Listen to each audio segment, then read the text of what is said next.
operasyon.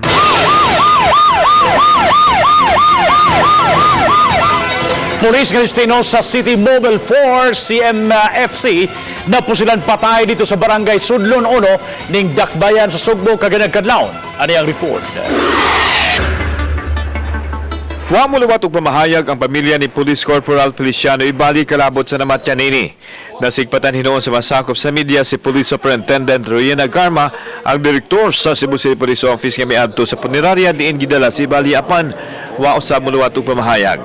Samtang gipanghimakak na sa kadagkuan sa Police Regional Office 7 nga si Ibali ang suspek sa pagpatay sa laing pulis kasi Master Sergeant Junard Cinco dito sa Toledo City gahapong adlaw.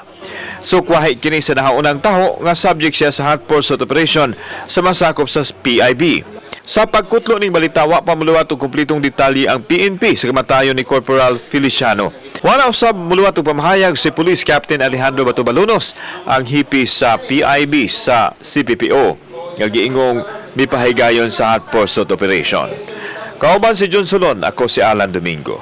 Balitang Bisdak.